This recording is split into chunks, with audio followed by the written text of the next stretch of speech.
Sarah Martinez had been driving for 3 hours through the winding mountain roads of Northern California when her old Honda finally gave up. Steam poured from under the hood as she pulled over near a weathered wooden sign that read, Modoc National Forest. The October air was crisp, and the sun was already beginning its descent behind the tall pine trees. At 34, Sarah felt like she was carrying the weight of the world on her shoulders. The divorce papers in her glove compartment were still unsigned. Her teaching job at the inner-city school had become overwhelming, and her mother's medical bills were piling up faster than she could pay them. She had taken this solo trip to clear her head, hoping the mountain air would help her decide whether to sign those papers and start over somewhere new. As she sat in her broken-down car, tears began to flow freely. She pulled out her phone, but there was no signal. The road stretched empty in both directions, with nothing but towering trees and the sound of wind through the branches. For the first time in months, Sarah allowed herself to truly feel the depth of her exhaustion and despair. After sitting there for nearly an hour, she heard the sound of footsteps on gravel. Looking up, she saw a tall Native American man approaching her car. He had long black hair tied back with a leather cord and wore a simple flannel shirt and jeans. His weathered face showed concern as he walked closer. "Car trouble?" he asked gently, his voice carrying a slight accent that Sarah couldn't quite place. Sarah wiped her eyes quickly and nodded. "The engine overheated, I think. I don't know much about cars." The man introduced himself as Thomas Redfeather, explaining that he lived nearby and had seen her car sitting there while he was returning from a hunting trip. He popped the hood and examined the engine with practiced hands, his movements careful and deliberate. "The radiator hose is cracked," he said after a few minutes. "It's not something you can drive with, but it's fixable. My place isn't far from here. I have the tools and parts to get you back on the road." Sarah hesitated. She had always been cautious about accepting help from strangers, especially men she didn't know. But something about Thomas's gentle manner and genuine concern put her at ease. Besides, she didn't have many options out here in the middle of nowhere. "I don't want to be any trouble," she said softly. Thomas smiled, and his whole face seemed to light up. "No trouble at all. My son would never forgive me if I left someone stranded out here." As they waited for the engine to cool down enough to add water, Thomas told her a bit about the area. He explained that his family had lived on this land for generations, part of the Modoc tribe that had called these mountains home long before the roads were built. He spoke with obvious love for the land, describing the changing seasons and the wildlife that moved through the forest. When the car was ready, Thomas carefully added water to the radiator and managed to get it running again. Though he warned Sarah it wouldn't last long, she followed his pickup truck down a narrow dirt road that wound through the trees for about 2 miles before opening into a small clearing. The house was modest but well-maintained, built from local timber with a stone chimney that was already sending up a thin stream of smoke into the evening air. A large garden stretched out behind the house, and Sarah could see rows of what looked like winter vegetables still growing despite the season. As they pulled up to the house, a boy emerged from the front door. He looked to be about 8 or 9 years old with his father's dark hair and eyes, but there was something unmistakably curious and energetic about him that made Sarah smile despite her troubles. "Dad, who's this?" the boy asked, walking up to them with the confidence of a child who had been raised to be polite but unafraid. "This is Sarah," Thomas said, placing a gentle hand on his son's shoulder. "Her car broke down and we're going to help her fix it. Sarah, this is my son, Daniel." Daniel looked at Sarah with intense curiosity, taking in her tear-stained face and the obvious distress she was trying to hide. Instead of the typical childhood questions she expected, he simply said, "Are you hungry? Dad made venison stew and there's always too much." The simple kindness of the invitation, offered so naturally by a child, nearly brought fresh tears to Sarah's eyes. She realized she hadn't eaten anything substantial since early morning, and the thought of a warm meal in a comfortable place was incredibly appealing. "I don't want to impose," she began, but Thomas was already shaking his head. "Daniel's right. There's plenty, and it'll be dark soon anyway. Better to work on the car in the morning when I can see what I'm doing properly." As they walked toward the house, Sarah noticed details that spoke of a life lived simply but thoughtfully.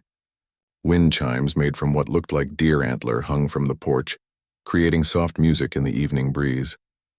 A stack of carefully split firewood sat neatly arranged against one wall, and herbs hung drying from the eaves.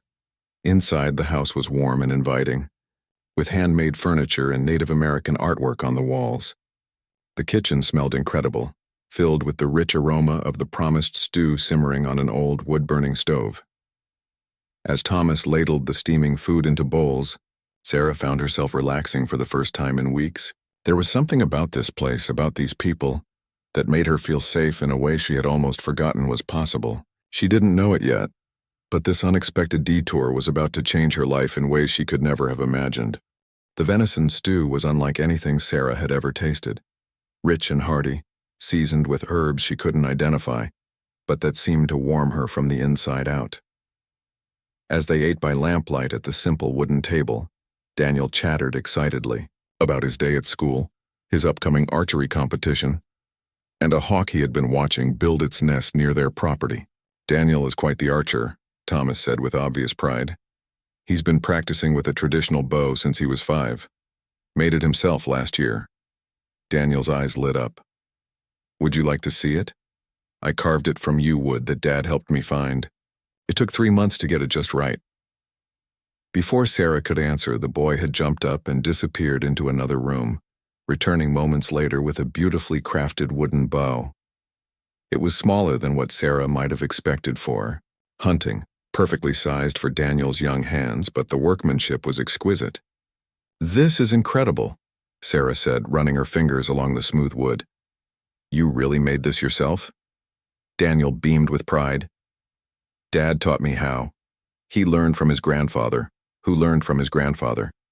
It's important to keep the old ways alive, Dad says."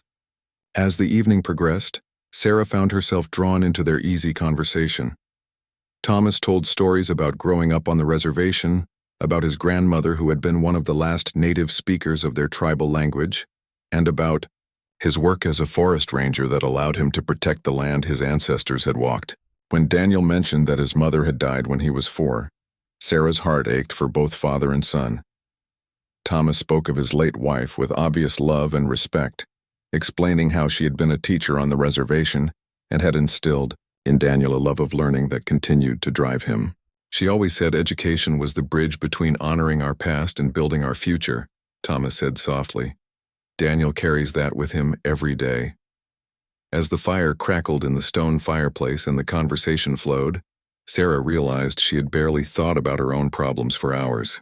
There was something healing about being in this peaceful place with these kind people who seemed to live with such purpose and contentment. When it was time for Daniel to go to bed, he surprised Sarah by asking if she would be there in the morning. When she assured him she would be, at least until her car was fixed, he smiled broadly and gave her an unexpected hug goodnight. "I'm glad your car broke down," he whispered to her before running off to his room. After Daniel had gone to bed, Thomas and Sarah sat by the fire talking quietly. She found herself opening up about her struggles in ways she hadn't expected. She told him about her failing marriage, about feeling overwhelmed by her teaching job in the city, about her mother's illness and the financial pressure that was crushing her spirit. Thomas listened without judgment, occasionally adding a thoughtful comment or question that showed he was truly hearing what she was saying. When she mentioned being a teacher, his interest was obvious. "What grade do you teach?" he asked. "3rd grade," Sarah replied. "Or I did anyway. I took a leave of absence to figure out what I want to do with my life. Some days I think I'm not cut out for it anymore. The kids deserve better than what I've been able to give them lately." Thomas was quiet for a moment, staring into the fire. Daniel's teacher retired unexpectedly last month. The school district has been struggling to find a replacement. It's a small school on the reservation, about 30 minutes from here. The pay isn't great, but the kids. He paused, seeming to choose his words carefully. They need someone who cares. Someone who understands that teaching is about more than just books and tests. Sarah felt a flutter of something she hadn't experienced in months. Genuine interest. "What's it like teaching there?"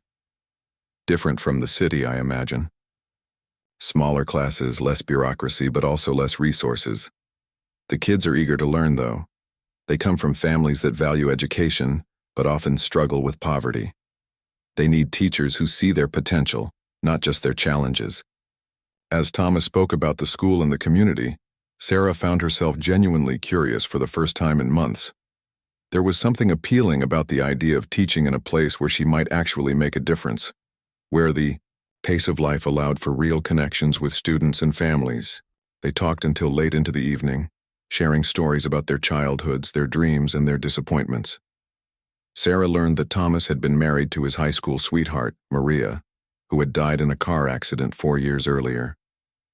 He spoke of the struggle to raise Daniel alone while dealing with his own grief, and how the land and their traditions had helped heal them both. When Sarah finally went to sleep in the small guest room Thomas had prepared for her, she felt more peaceful than she had in months. The bed was simple but comfortable, covered with a beautiful quilt that Thomas explained had been made by his grandmother.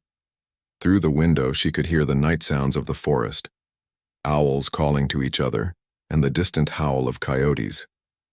For the first time in weeks, Sarah didn't lie awake worrying about her future.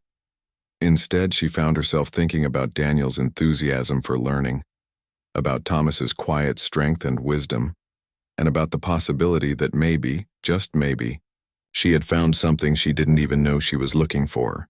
Outside her window, the stars shone brighter than they ever did in the city, and Sarah drifted off to sleep with the strange feeling that she was exactly where she needed to be. Sarah woke to the smell of coffee and bacon drifting through the house. Sunlight streamed through the simple curtains, and she could hear Daniel's laughter coming from the kitchen.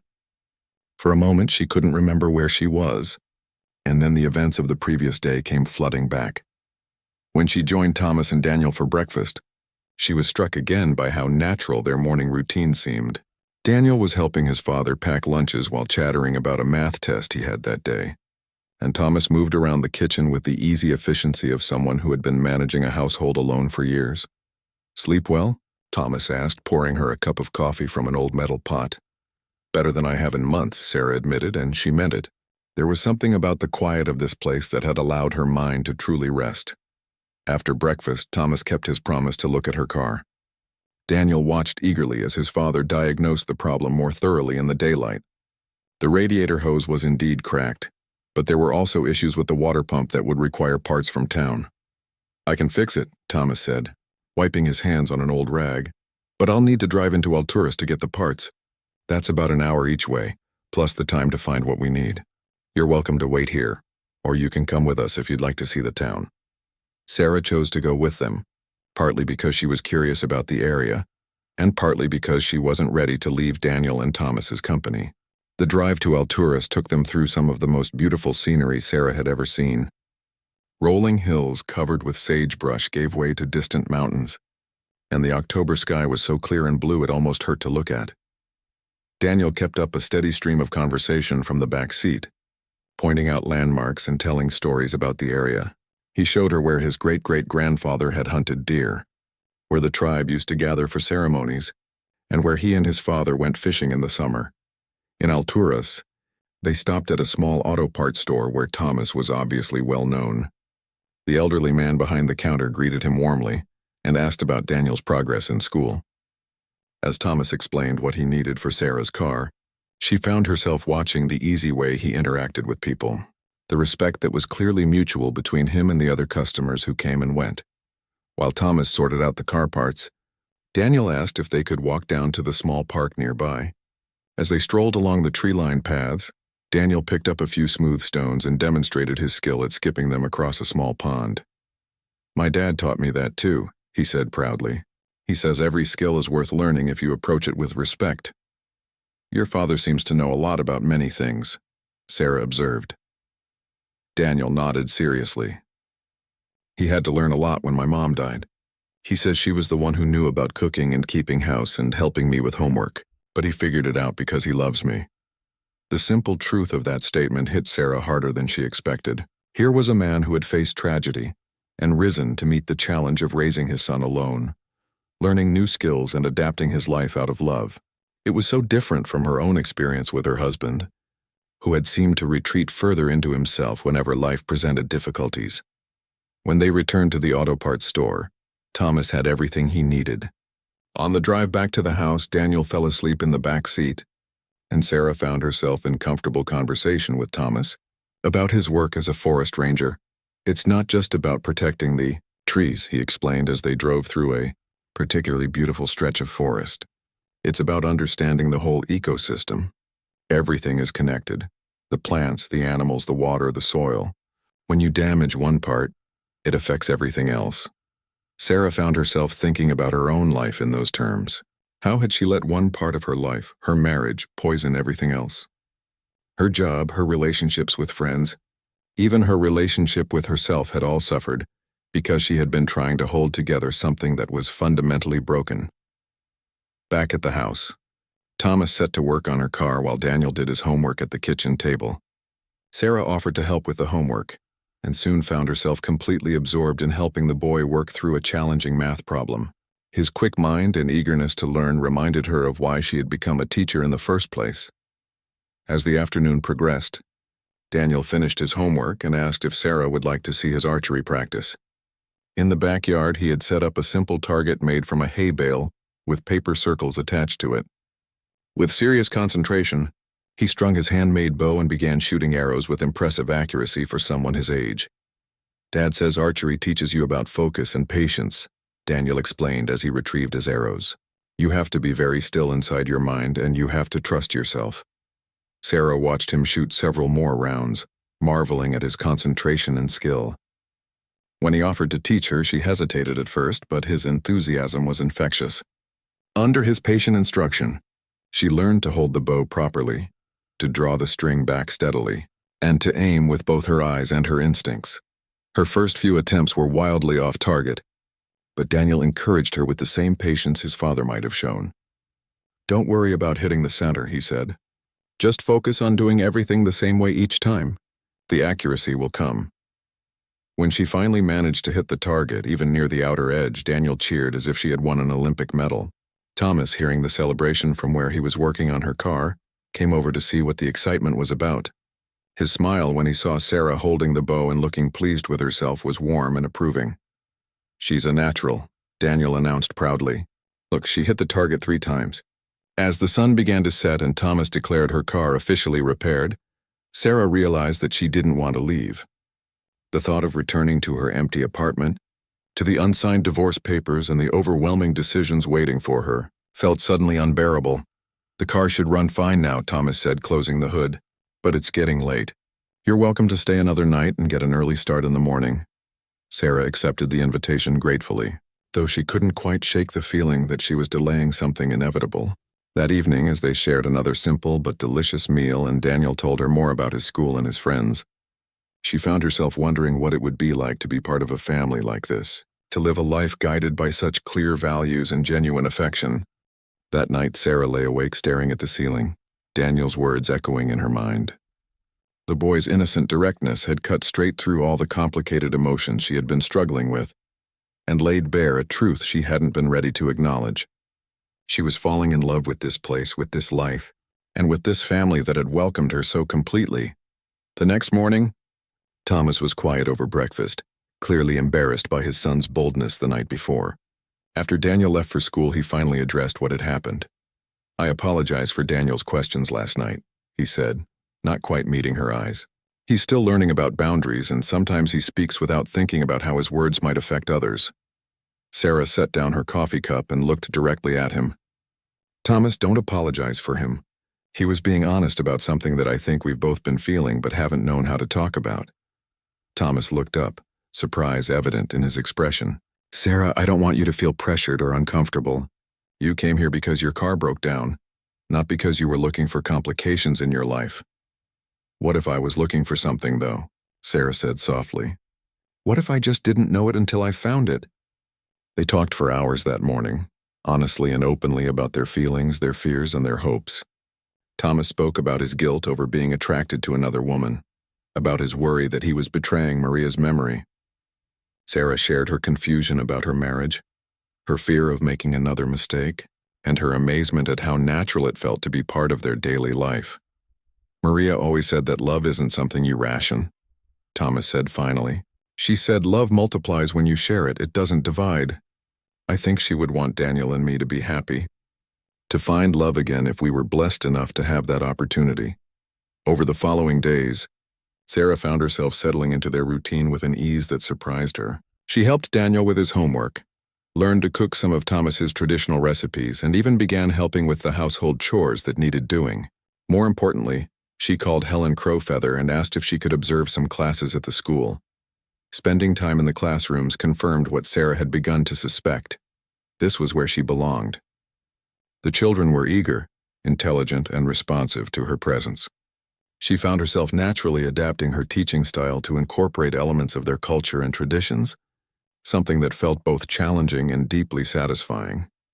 When the weekend of Daniel's archery competition arrived, Sarah had been staying with them for nearly 2 weeks. She had called her landlord to extend her leave, spoken with her lawyer about the divorce proceedings, and even had several long phone conversations with her mother about the dramatic changes she was considering. The archery competition was held at a large park about an hour's drive from the reservation. Children from 6 different tribal schools had come to compete, and the atmosphere was festive and supportive. Families spread blankets on the grass, shared food, and cheered enthusiastically for all the young archers, not just their own. Sarah watched with pride and nervousness as Daniel prepared for his turn. He had been practicing every day, and his confidence had grown steadily. When he stepped up to the shooting line with his handmade bow, he looked so small among the other competitors, but his stance was perfect and his concentration absolute. His first arrow hit just outside the center ring. His second was even closer.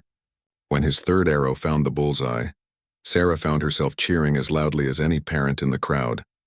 Thomas stood beside her, his pride evident in every line of his body. Daniel ended up placing second in his age group, a remarkable achievement that had him glowing with happiness.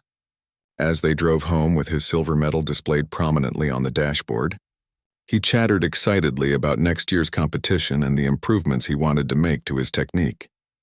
That evening, as they celebrated Daniel's success with a special dinner, Sarah made a decision that she knew would change her life forever. She asked Thomas if they could talk privately after Daniel went to bed. When they were alone by the fire, Sarah took Thomas's hands in hers and looked directly into his eyes. "I want to take the teaching job," she said. "I want to stay here, to be part of this community, to be part of your lives if you'll have me." Thomas was quiet for a long moment, studying her face as if trying to read the depth of her commitment. "Are you sure? This is a big change from the life you had before. Sometimes when people are going through difficult times, they make decisions based on what they're running from rather than what they're running to." Sarah had expected this question and had spent considerable time thinking about her answer. "I'm not running from anything anymore," she said firmly. "For the first time in years, I'm running toward something. Toward a life that feels real and meaningful, toward work that matters, toward people who see me for who I really am." "And what about your marriage? Your husband?" Sarah pulled the divorce papers from her purse, papers she had been carrying unsigned for weeks. "I signed these yesterday," she said. "My marriage has been over for a long time. I was just too afraid to admit it." Thomas nodded slowly, then reached into his pocket and pulled out something that made Sarah's breath catch. It was a beautiful ring made from silver and turquoise, clearly handcrafted with incredible skill. "This was my grandmother's ring," he said softly. "She wore it for 60 years of marriage to my grandfather. Before she died, she gave it to me and told me to save it for the woman who would help me build a new family, a woman who would love Daniel as her own." Sarah's hands trembled as she looked at the ring, understanding the significance of what Thomas was offering. "I know we haven't known each other long," Thomas continued, "and I know this is all happening very fast. But I also know that some things are meant to be, and when they are, time moves differently." Before Sarah could respond, they heard footsteps on the wooden floor behind them. Daniel appeared in his pajamas, his hair tousled from sleep. "I couldn't sleep," he said, then stopped when he saw his father holding the ring and Sarah's emotional expression. For a moment, the three of them were frozen in a tableau that seemed to capture the importance of the moment. Then Daniel walked over to where they sat and looked seriously from one adult to the other. What he said next would become family legend, repeated at holidays and anniversaries for years to come. Daniel looked at Sarah with those serious dark eyes that seemed far older than his 9 years, clutching his wooden bow that he had brought with him from his room. He glanced at his father, then back at Sarah, and then, with the simple directness that had characterized all of their interactions, he whispered the words that would change everything. "Will you marry my father?" The question hung in the air like an arrow released from a bow, straight and true and impossible to call back. Sarah felt her heart stop, then start again with a rhythm that seemed to match the crackling of the fire. Thomas looked stunned by his son's boldness, but there was hope in his eyes that he couldn't quite hide. "Daniel," Thomas began, but his son held up a small hand to stop him. "I've been thinking about this for days," Daniel said, his voice barely above a whisper but filled with conviction. "I know Mom is gone and she's not coming back, but I also know she would want us to be happy. And Sarah makes us happy, doesn't she, Dad?" Thomas nodded slowly, unable to speak. Daniel turned back to Sarah, still clutching his bow. "You could teach at our school and help kids learn. And you could live here with us and help Dad with the house. And I could teach you more about archery and you could teach me about the things moms know." Sarah felt tears streaming down her face as she looked at this brave, wise little boy who had somehow found the courage to ask for what his heart wanted most. In that moment, she realized that this child wasn't just asking her to marry his father. He was asking her to become his mother, to be the missing piece that would make their family complete. "Daniel," she said softly, kneeling down so she was at his eye level, "that's the most beautiful proposal I've ever heard." "Is that a yes?" he asked, hope shining in his eyes. Sarah looked up at Thomas, who was watching them both with an expression of love so pure it took her breath away. She had spent so many years in a marriage where she felt invisible, where her hopes and dreams seemed to matter less and less with each passing day. Here, in this simple room with these two people who had known her for less than 3 weeks, she felt more seen and valued than she ever had in her life. "Yes," she whispered, first to Daniel, then looking up at Thomas.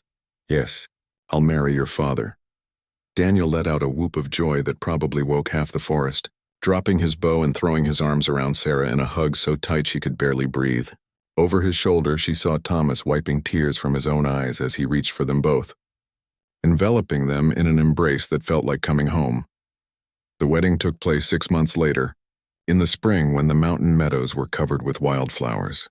It was a small ceremony that blended traditions from both cultures, held outdoors near the stream that ran through Thomas's property.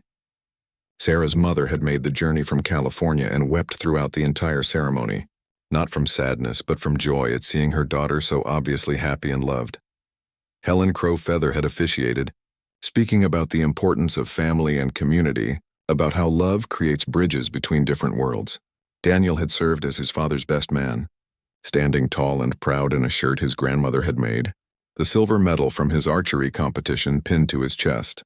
Sarah wore a simple white dress with a traditional Native American shawl that had belonged to Thomas's grandmother, and her hair was adorned with wildflowers that Daniel had picked that morning.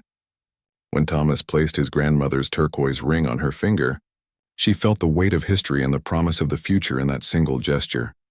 The reception was a community affair, with families from the reservation bringing traditional foods and sharing stories late into the evening. Children played games while their parents danced to a mixture of country music and traditional tribal songs. Sarah had never felt so welcomed, so genuinely embraced by a community that had made room for her without question. As the evening wound down and the last guests departed, Sarah found herself sitting by the fire with her new family. Daniel curled up between her and Thomas, finally succumbing to exhaustion after the excitement of the day. In the quiet of that moment, she reflected on the journey that had brought her here. She thought about the woman who had broken down on a mountain road just months ago, ready to give up on love, on teaching, on the possibility of real happiness. That woman had been lost, running from a life that felt meaningless and toward an uncertain future that seemed to offer only more of the same disappointment. The woman sitting by this fire was different. She had found her calling teaching children who challenged and inspired her every day. She had found a love that was based on mutual respect, shared values, and genuine partnership. Most importantly, she had found a son who had chosen her as surely as she had chosen him. 2 years later, Sarah stood in her classroom at the reservation school, watching her third graders work on a science project about local ecosystems. Daniel, now 11 and taller than some of her students, often stopped by her classroom after school to help the younger children with their homework. The shy boy who had first asked if she would marry his father had grown into a confident young man who served as a bridge between his traditional upbringing and his academic achievements. Thomas continued his work as a forest ranger, but he had also begun teaching traditional skills to young people on the reservation, passing on the knowledge of bow making, hunting, and forest craft that his own grandfather had taught him. In the evenings, the three of them often worked together in their expanded garden, where Sarah had learned to grow traditional tribal foods alongside the vegetables she had always known. Their house had been expanded to include a larger kitchen and a study where Sarah could prepare her lessons and Daniel could do his homework. The walls were covered with photos of their growing family. Sarah's graduation from a cultural competency program for teachers, Daniel's achievements in school and archery competitions, family camping trips to places where Thomas's ancestors had lived for generations. On quiet evenings, they still sat by the fire as they had that first night. But now the conversation included plans for the future, Daniel's dreams of attending college while staying connected to his heritage, Thomas's hope to establish a traditional skills program for tribal youth, Sarah's growing involvement in curriculum development that honored Native American history and culture. Sometimes, when Sarah was driving the familiar mountain roads to town for supplies or to visit her mother, she would pass the spot where her car had broken down that October day. She always smiled when she saw the weathered sign for Modoc National Forest, remembering the desperate woman who had sat in her broken-down Honda, certain that her life was falling apart. That breakdown had been the best thing that ever happened to her. It had forced her to accept help from strangers who became family, to reconsider everything she thought she knew about love and purpose, and to discover that sometimes the life you're meant to live is found in the most unexpected places. Daniel, now an accomplished archer who taught younger children the skills his father had passed on to him, often told the story of how he had asked Sarah to marry his dad. He told it with pride, understanding even at his young age that he had played a crucial role in bringing their family together. Sometimes, he would say with the wisdom that continued to surprise adults, you have to be brave enough to ask for what you need. The worst thing that can happen is someone says no. But the best thing that can happen is that they say yes and your whole life changes. As Sarah tucked him into bed on the anniversary of that first night she had stayed in their home, Daniel looked up at her with the same serious expression he had worn as a 9-year-old. "I'm glad I asked you to marry Dad," he said simply. "You're the best mom I could have asked for." "I'm glad you asked too," Sarah replied, kissing his forehead. "You're the best son I never knew I was looking for." In the distance, she could hear Thomas chopping wood for the morning fire, a sound that had become as familiar and comforting as his voice. Their life wasn't perfect, no life ever is, but it was real and meaningful in ways Sarah had never imagined possible. She had learned that sometimes the greatest adventures begin not when you set out to find them, but when you're brave enough to say yes when they find you. The next morning dawned gray and overcast with a light rain pattering against the windows. Sarah woke early and lay in bed listening to the peaceful sounds of the household stirring to life.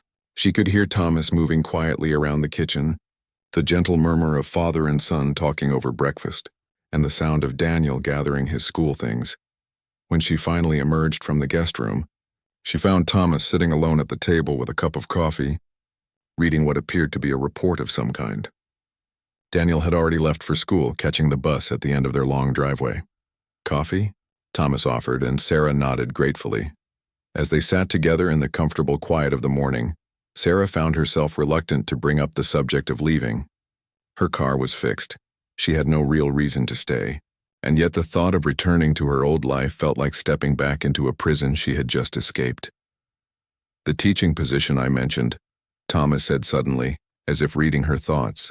"Would you like to see the school? I could drive you over there this morning if you're interested." Sarah felt her heart skip a beat. "I don't know if I'm ready to think about a new job. I'm still trying to figure out what I want to do with my life." Thomas nodded thoughtfully. "Sometimes the best way to figure out what we want is to see what's available. No pressure to decide anything, just a chance to look." An hour later, they were driving through the reservation toward a cluster of modest buildings that made up the tribal school. The landscape was beautiful even under the gray sky, with rolling hills dotted with sagebrush and the distant mountains providing a dramatic backdrop. The school was smaller than Sarah had expected, just a few classrooms housed in a single-story building with a playground that had seen better days, but was obviously well loved. As they walked toward the main entrance, Sarah could hear children's voices and laughter coming from inside. The principal, a warm Native American woman named Helen Crowfeather, greeted Thomas like an old friend and welcomed Sarah with genuine interest. As Helen showed them around the school, Sarah was struck by several things. The obvious dedication of the small teaching staff, the eager faces of the children they passed in the hallways, and the sense of community that seemed to permeate everything. Our third-grade class has been without a permanent teacher for almost a month, Helen explained as they paused outside a classroom where a substitute teacher was struggling to maintain order. The children are falling behind and they're getting frustrated. They need consistency, someone who can really connect with them. Through the window, Sarah could see about 15 children, most of them Native American, sitting at desks that had definitely seen better days. But their faces were bright and curious, and when one little girl caught sight of Sarah looking in, she waved enthusiastically. "What would you need from a new teacher?" Sarah heard herself asking, surprising herself with the question. Helen's face lit up. Someone who understands that these children come from a rich cultural background that should be honored, not ignored. Someone patient enough to work with different learning styles and family situations. Most importantly, someone who believes in these kids' potential. As they continued the tour, Sarah found herself asking more questions, genuinely interested in the curriculum, the community involvement, the challenges and rewards of teaching in this environment. The pay was indeed less than what she had been making in the city, but the class sizes were smaller, the bureaucracy minimal, and the focus seemed to be genuinely on education rather than test scores and political pressures. When they visited the library, Sarah met Mrs. Patterson, an elderly white woman who had been teaching at the school for nearly 20 years. Her obvious love for her students and deep respect for their culture was evident in every word she spoke. "The children here are special," Mrs. Patterson said earnestly. "They face challenges that many kids don't. Poverty, sometimes family instability, the struggle to maintain their cultural identity in a modern world. But they're also incredibly resilient, creative, and eager to learn. Teaching here has been the most rewarding experience of my career." As they drove back toward Thomas's house, Sarah found herself deep in thought. The idea of teaching at the reservation school was appealing in ways she hadn't expected. The opportunity to make a real difference, to work with children who needed her skills and enthusiasm, to be part of a community that valued education as a bridge between honoring the past and building the future. "What do you think?" Thomas asked quietly as they pulled into his driveway. "I think it sounds wonderful and terrifying at the same time," Sarah admitted. "I'm not sure I'm brave enough to make that big a change." That afternoon, when Daniel returned from school, he was bubbling with excitement about an upcoming archery competition. The regional tournament was being held the following weekend, and children from several reservation schools would compete in different age categories. "Will you still be here?" Daniel asked Sarah hopefully. "I'd really like you to see me compete. Dad says I have a good chance of placing in my age group." Sarah looked at Thomas, who simply shrugged as if to say the decision was entirely hers. She realized that somewhere in the last few days her perspective had shifted dramatically. Instead of running away from her problems, she was beginning to see possibilities she had never considered. That evening, as they sat around the dinner table, Daniel suddenly looked at Sarah with the serious expression she was beginning to recognize as his thinking face. "Sarah," he said carefully, "can I ask you something personal?" "Of course," she replied, curious about what was on his mind. "Are you married?" Sarah felt her breath catch. "Well, that's complicated. I'm separated from my husband. We're probably going to get divorced." Daniel nodded as if this made perfect sense to him. "Do you have children?" "No, I don't. Do you want children?" Thomas started to intervene, clearly thinking his son was being too forward, but Sarah held up a hand to indicate it was okay. "I always thought I did," she said honestly. "But my husband and I never seemed to agree on the timing." Daniel was quiet for a moment, processing this information. Then he looked directly at her with those serious dark eyes and said something that would stay with Sarah for the rest of her life. "My dad needs someone to love him the way my mom did, and I need someone who could teach me things moms are supposed to teach. Dad does his best, but there are some things he doesn't know about." The honesty and directness of his statement left Sarah speechless. Thomas looked mortified and began to apologize for his son's boldness. But Daniel wasn't finished. "I've been watching you," the boy continued with the matter-of-fact tone that children use when stating obvious truths. "You're kind and smart and you laugh at my jokes. You're not afraid of learning new things like archery, and you make Dad smile in a way he hasn't since Mom died." Sarah felt tears welling up in her eyes, not from sadness but from the unexpected beauty of being seen so clearly by this perceptive child. In just a few days, Daniel had managed to articulate feelings and possibilities that she herself had barely begun to recognize.